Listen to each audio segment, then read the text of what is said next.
आप सभी का स्वागत है।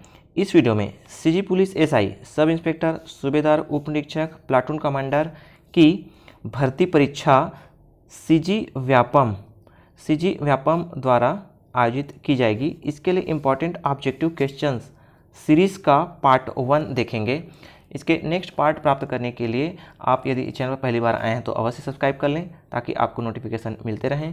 तो यह एसआई परीक्षा के लिए अत्यंत महत्वपूर्ण इंपॉर्टेंट ऑब्जेक्टिव क्वेश्चन का संकलन है। आप इसका ध्यानपूर्वक अध्ययन करिए। देखते हैं पहला क्वेश्चन है कौन सा विभाग राज्य के भीतर कानून व्यवस्था, आंतरिक सुरक्षा और समग्र शांति सुनिश्चित करने के अपने दायित्वों का निर्वहन करने के लिए उत्तरदायी होता है। ऑप्शन दिया पुलिस, नहीं, गृह विभाग है ना। गृह विभाग राज्य के भीतर कानून व्यवस्था, आंतरिक सुरक्षा और समग्र शांति सुनिश्चित करने के अपने दायित्वों का निर्वहन करने के लिए उत्तरदायी होता है। तो ऑप्शन बी इसका सही आंसर है। देखते हैं दूसरा, छत्तीसगढ़ में कितने पुलिस रेंज हैं? छत्तीसगढ़ में 5 पुलिस रेंज हैं। कौन कौन से? बिलासपुर, रायपुर, दुर्ग, ठीक है, बिलासपुर, रायपुर, दुर्ग, बस्तर और सरगुजा, ठीक है। बिलासपुर, रायपुर, दुर्ग, बस्तर और सरगुजा, ये 5 पुलिस रेंज हैं। आप ये याद रखिएगा, ठीक है। और ये 5 संभाग भी हैं। तीसरा देखिए, सरगुजा, कोरिया, जसपुर, बलरामपुर एवं सूरजपुर पुलिस जिले में क्या समानता है ना। ये सभी क्या है? सरगुजा संभाग के जिले हैं। तो पुलिस जिले में क्या समानता है? पुलिस जिले के रूप में क्या समानता है, देखते हैं। सभी राजस्व जिले में, गलत। सभी सरगुजा पुलिस रेंज में है ये सभी जिले। ऑप्शन बी इसका सही आंसर है। चौथा देखिए, छत्तीसगढ़ राज्य में पुलिस वाहन कोड नंबर क्या है? तो पुलिस का है 3। ऑप्शन सी इसका सही आंसर है, ठीक है। 3 नंबर लिखा रहता है सभी पुलिस के गाड़ियों में, आप देखे होंगे। निष्काम सेवा, 5वां है, निष्काम सेवा आदर्श वाक्य छत्तीसगढ़ शासन के किस विभाग का है? निष्काम सेवा है नगर सेना का। ऑप्शन ए इसका सही आंसर है। 6वां देखिए, वर्तमान छत्तीसगढ़ के गृह मंत्री कौन हैं?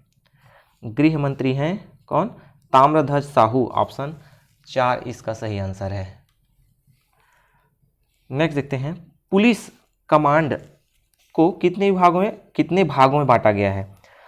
पुलिस कमांड को 3 भागों में बांटा गया है। ऑप्शन बी इसका सही आंसर है। 8वां देखिए, छत्तीसगढ़ पुलिस मुख्यालय कहाँ है? छत्तीसगढ़ पुलिस मुख्यालय है नवा रायपुर में। अब नया नहीं, ये नवा रायपुर है ना, ठीक है।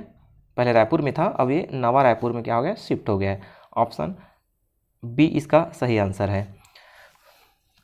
दोस्तों, इस चैनल पर हम सीजी व्यापम द्वारा आयोजित विभिन्न परीक्षाओं के क्वेश्चन पेपर हल सहित आपको मिलेगा, ताकि आपको व्यापम के द्वारा प्रश्न पूछने के ट्रेंड का पता चलेगा। तो आप इस चैनल पर बने रहिए, ठीक है। देखते हैं, सबसे छोटा पुलिस रेंज है, तो इनमें से सबसे छोटा पुलिस रेंज कौन सा है? तो ये है दुर्ग। ऑप्शन राजनांदगांव, दुर्ग। ऑप्शन बी इसका सही आंसर है, ठीक है। सबसे छोटा पुलिस रेंज है राजनांदगांव, दुर्ग।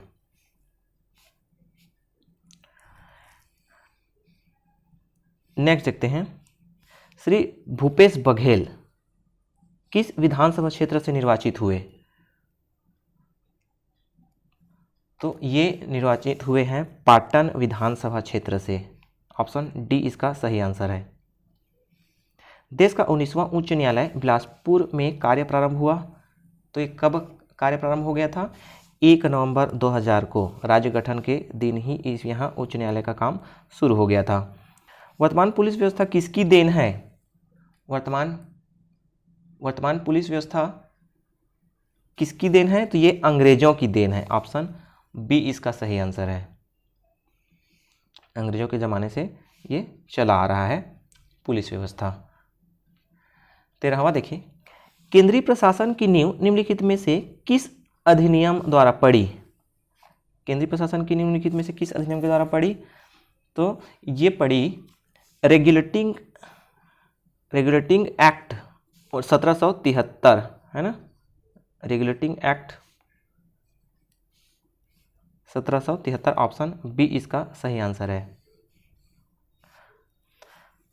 14वां देखिए, निम्नलिखित युग्मों में से कौन सा सही नहीं है? कौन सा सही नहीं है ये देखना है। तो आयोग का स्वरूप ये संवैधानिक है ना, आयोग का स्वरूप क्या है? संवैधानिक है। सरकारी कंपनी कार्यकारी संकल्प ये भी सही है। नियंत्रक बोर्ड ये संवैधानिक नहीं होता, ऑप्शन सी इसका सही आंसर है। कम्युनिटी बोर्ड ये संवैधानिक होता है, तो नियंत्रक बोर्ड ये संवैधानिक नहीं होता है, ऑप्शन सी इसका सही आंसर है। 15वां देखिए, केंद्रीय प्रशासनिक अधिकरण निम्नलिखित में से कौन से कार्य देखता है? केंद्रीय प्रशासनिक अधिकरण निम्नलिखित में से कौन सा कार्य देखता है? तो देखिए, भर्ती संबंधी मामले, केवल भर्ती संबंधी मामले नहीं, पदोन्नति के मामले, केवल ये नहीं, अनुशासनिक मामले, केवल अनुशासनिक नहीं, है ना, तो भर्ती और सेवा संबंधी सभी मामले, ऑप्शन डी इसका सही आंसर है। भर्ती और सेवा संबंधी सभी मामले, ऑप्शन डी इसका सही आंसर। देखते हैं 16वां, राज्य का सर्वोच्च पुलिस अधिकारी होता है, ये छत्तीसगढ़ सीजी के परिप्रेक्ष्य में पूछा जा रहा है ना, ये राज्य का सर्वोच्च पुलिस अधिकारी कौन होता है? तो यह तक पुलिस महानिदेशक, ऑप्शन सी इसका सही आंसर है। ठीक है ना, पुलिस कमिश्नर की यहाँ पोस्ट नहीं है, पुलिस कमिश्नर नहीं है छत्तीसगढ़ में, ऑप्शन सी इसका सही आंसर है। कई बार पूछा गया क्वेश्चन है, ध्यान रखिएगा। पुलिस रेंज का सर्वोच्च पुलिस अधिकारी होता है, पुलिस रेंज का ना, है ना, 5 रेंज है छत्तीसगढ़ में, तो पुलिस रेंज का सर्वोच्च पुलिस अधिकारी कौन होता है? ये होते हैं पुलिस महानिदेशक, ऑप्शन ए इसका सही आंसर है। छत्तीसगढ़ होमगार्ड्स मुख्यालय कहाँ है? छत्तीसगढ़ होमगार्ड मुख्यालय है रायपुर में, ऑप्शन ए इसका सही आंसर है। छत्तीसगढ़ का एकमात्र खुली जेल थी, ये मसगांव बस्तर में, ऑप्शन सी इसका सही आंसर है। अभी भी है। 20वां देखिए, छत्तीसगढ़ राज्य विधि विज्ञान प्रयोगशाला है, छत्तीसगढ़ राज्य में विधि विज्ञान प्रयोगशाला रायपुर में है, ऑप्शन डी इसका सही आंसर है। जीआरपी का मुख्यालय कहाँ है? जीआरपी का मुख्यालय है रायपुर में, ऑप्शन ए इसका सही आंसर है। 22वां देखते हैं, पुलिस विभाग में उपयोग में आने वाली लाठी आमतौर पर कहाँ पाई जाती है? ये पाई जाती है कहाँ? असम में, ऑप्शन डी इसका सही आंसर है। 23वां देखिए, भारतीय पुलिस आयोग का गठन किया गया, भारतीय पुलिस आयोग का गठन कब किया गया? ये किया गया 1903 में, भारतीय पुलिस आयोग का गठन किया गया 1903 में, ऑप्शन बी इसका सही आंसर है।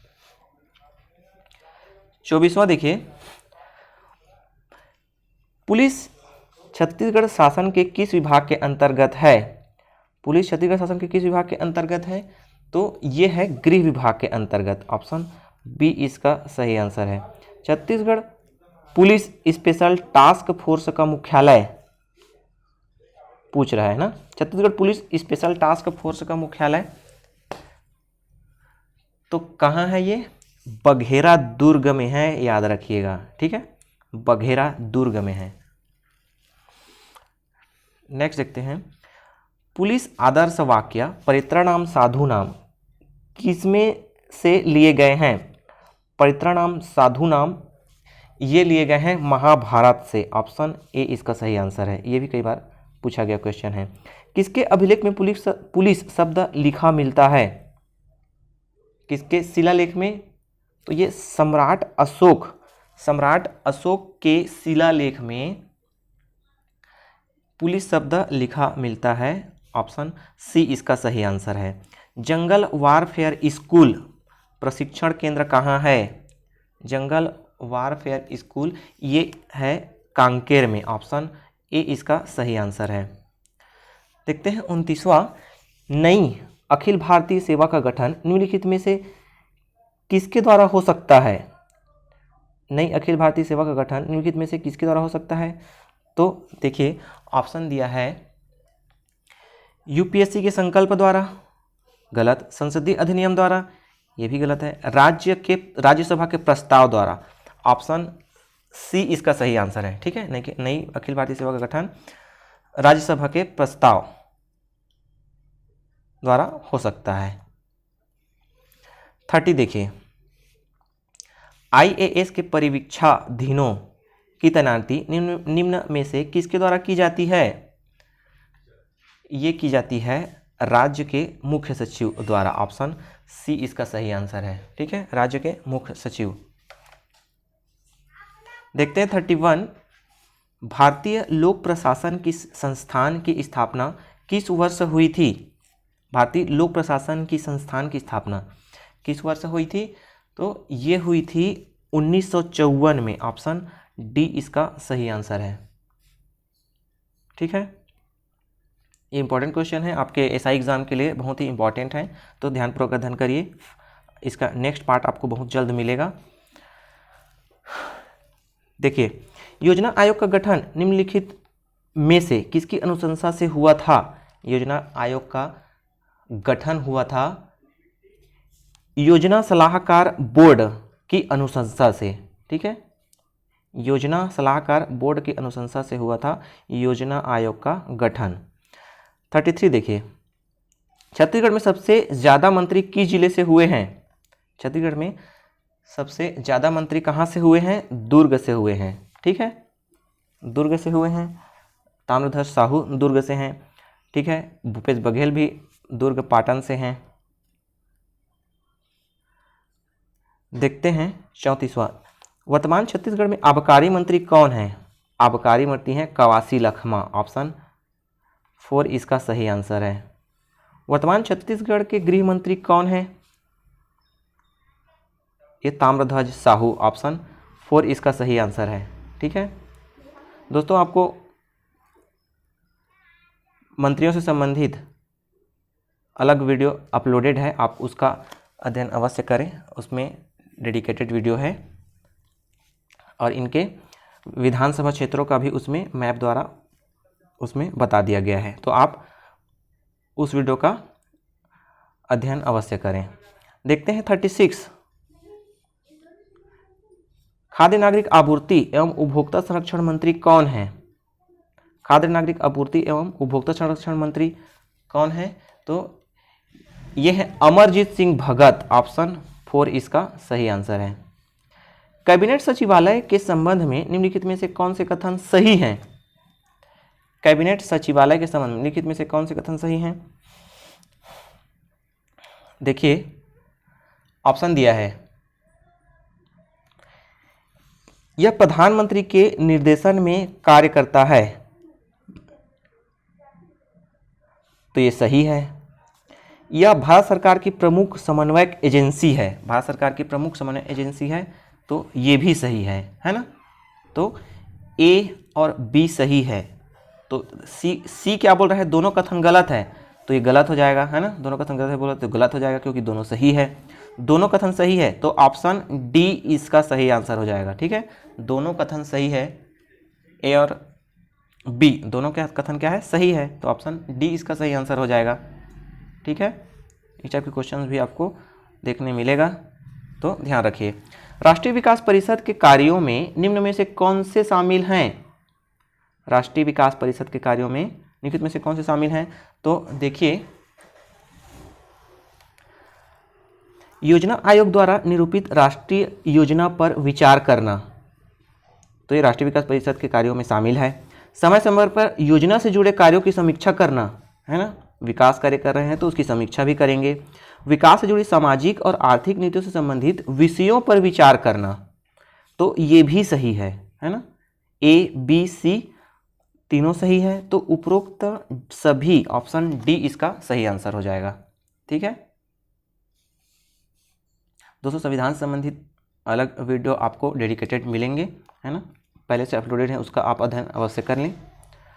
देखते हैं निम्नलिखित में से कौन से निगमों को लेखा परीक्षा के प्रयोजन से भारत के नियंत्रक और महालेखा परीक्षक के अधिकार से पूर्णतः बाहर रखा गया है ना। क्वेश्चन ध्यान से पढ़िए। निम्नलिखित में से निगमों को लेखा परीक्षा के प्रयोजन से भारत के नियंत्रक और महालेखा परीक्षक, है ना, ऑडिट के अधिकार से पूर्णतः बाहर रखा गया है।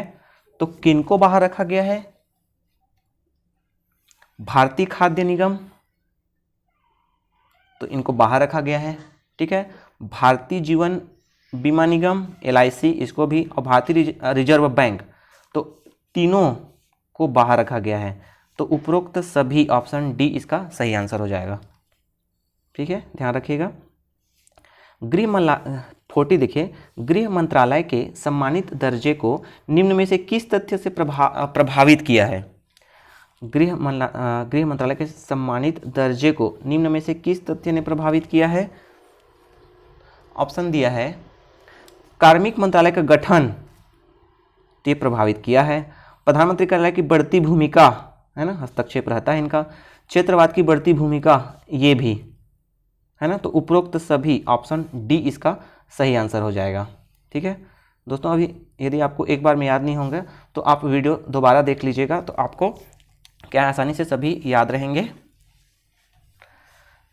ठीक है, देखते हैं 41। केंद्रीय सचिवालय का सबसे महत्वपूर्ण कार्य निम्नलिखित में से कौन सा होता है? किसका? केंद्रीय सचिवालय का सबसे महत्वपूर्ण कार्य निम्नलिखित में से कौन सा होता है? देखते हैं। नीतियों की व्याख्या करना और उनमें तालमेल बैठाना, ऑप्शन ये दिया है। नियमों तथा विधान की ढांचागत तैयारी, सी दिया है। बजट से जुड़े कार्य और व्यय पर नियंत्रण, डी दिया है। नीति निर्धारण कार्य में मंत्रियों की सहायता करना, ऑप्शन डी इसका सही आंसर है। ठीक है, पहले ध्यानपूर्वक पढ़ना है सभी ऐसे क्वेश्चंस में। तो सचिवालय का कार्य क्या होता है? नीति निर्धारण कार्य में मंत्री की सहायता करना, ऑप्शन डी इसका सही आंसर है। ठीक है, नीतियों की व्याख्या करना इनका काम नहीं है। ठीक है, ढांचागत तैयार करना ये भी इनका काम नहीं है ना। बजट से जुड़े कार्य और व्यर्थ, ये नहीं, इनका काम नहीं है बजट से संबंधित कार्य। देखते हैं 42। राष्ट्रपति और मंत्रिमंडल के बीच के वर्तमान संबंध निम्नलिखित में से किस संशोधन अधिनियम के प्रावधानों के अधीन है? किनके? राष्ट्रपति और मंत्रिमंडल के बीच वर्तमान संबंध निम्नलिखित में से किस संविधान संशोधन के प्रावधानों के अधीन है? तो ये है 44वें संविधान संशोधन अधिनियम, ऑप्शन सी इसका सही आंसर है। 43 देखिए, निम्नलिखित में से कौन से विभाग गृह मंत्रालय के अधीन नहीं है? निम्नलिखित में से कौन से विभाग गृह मंत्रालय के अधीन नहीं है? तो कौन कौन से नहीं है, कौन से नहीं है ये देख लेते हैं। राज्यों से संबंधित विभाग,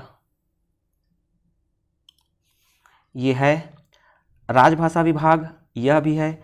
गृह विभाग, आंतरिक विभाग, यह भी है। ठीक है, कानून और व्यवस्था विभाग, ऑप्शन डी इसका सही आंसर है। ठीक है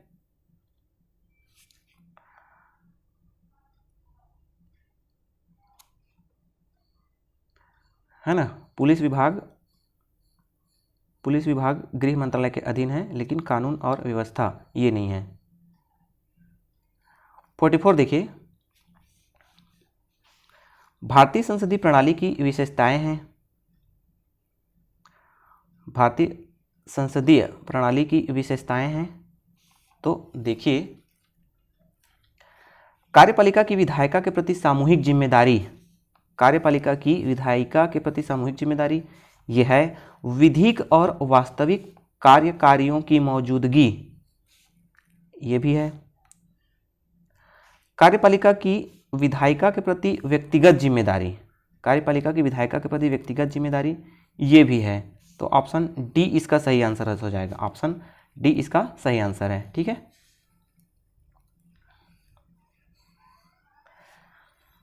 क्षेत्रीय परिषदों का गठन निम्नलिखित में से किसके द्वारा हुआ था?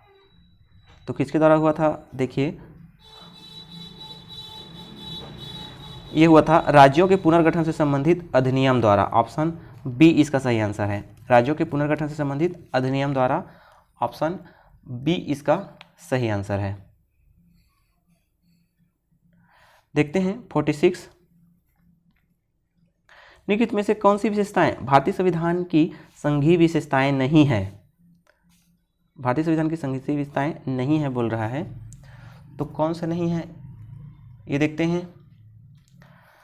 संविधान की सर्वोच्चता, ये भारतीय संविधान की क्या है? विशेषता है। द्विसदनात्मक विधानमंडल, ये भी है, संसद है ना। एकीकृत न्यायपालिका, ये भी है।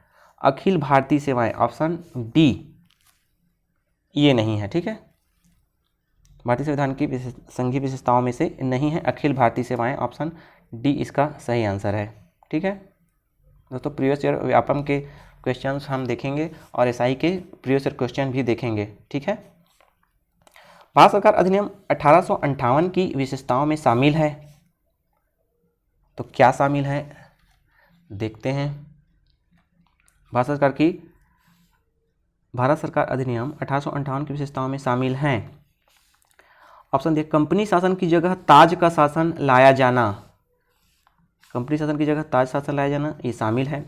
खुली प्रतियोगिता प्रणाली का सुनिश्चितकरण, ये भी शामिल है। भारत के सेक्रेटरी ऑफ स्टेट के नए पद का सृजन, ये भी शामिल है। तो ऑप्शन डी उपरोक्त सभी इसका सही आंसर हो जाएगा। देखते हैं 48, भारत सरकार अधिनियम 1858 की विशेषताओं में शामिल है, माफ़ी चाहते हैं ये क्या हो गया, रिपीट हो गया। ठीक है, स्किप कीजिए इसको। 49 देखें, वर्तमान छत्तीसगढ़ के राजस्व एवं आपदा प्रबंधन मंत्री कौन है? वर्तमान छत्तीसगढ़ के राजस्व एवं आपदा प्रबंधन मंत्री ये हैं जय सिंह अग्रवाल, ऑप्शन 3 इसका सही आंसर है। देखते हैं 50, श्री टी.एस. सिंहदेव किस विधानसभा क्षेत्र से निर्वाचित हुए? तो ऐसे क्वेश्चन पूछे जाते हैं ना, किस विधानसभा क्षेत्र से निर्वाचित हुए हैं, है ना। जैसे हमने ऊपर देखा था भूपेश बघेल जी कहाँ से, किस क्षेत्र विधानसभा क्षेत्र से हुए थे, है ना। तो हमने ऊपर ही देखा पाटन विधानसभा क्षेत्र से भूपेश बघेल जी क्या है निर्वाचित हुए हैं। और टी.एस. सिंहदेव जी अंबिकापुर विधानसभा क्षेत्र से निर्वाचित हुए हैं। तो ये आप याद रखिए। ठीक है दोस्तों, यह इस वीडियो का अंतिम क्वेश्चन था। यह वीडियो आपको लाभप्रद लगा तो आप लाइक अवश्य करें। चैनल पर पहली बार आए हैं तो नेक्स्ट इस सीरीज़ का नेक्स्ट वीडियो प्राप्त करने के लिए सब्सक्राइब अवश्य कर लें, ताकि आपको नोटिफिकेशन समय पर मिल जाए। ठीक है, अच्छे से तैयारी करिए क्योंकि एग्ज़ाम के लिए टाइम बहुत कम है ना। इस चैनल पर आपको छत्तीसगढ़ की जनजाति, खनिज एवं कृषि, छत्तीसगढ़ प्रशासन, छत्तीसगढ़ एवं इंडिया के करेंट अफेयर्स, हिस्ट्री, छत्तीसगढ़ सामान्य हिंदी, पर्यावरण, सामान्य ज्ञान के ऑब्जेक्टिव के वीडियो अपलोडेड हैं। आप इस वीडियो के डिस्क्रिप्शन के लिंक से या फिर आप चैनल के प्लेलिस्ट से देख सकते हैं। ठीक है, तो आप ढेर सारे इसमें आपको वीडियो मिल जाएंगे, तो आप उसका अध्ययन अवश्य करें, आपके एग्ज़ाम के लिए बहुत ही उपयोगी साबित होगी। ठीक है, विशेषकर करंट अफेयर्स आप देख लीजिएगा। तो आप अच्छा लगा तो अपने दोस्तों के साथ शेयर भी कर दें। वीडियो को अंत तक देखने के लिए धन्यवाद।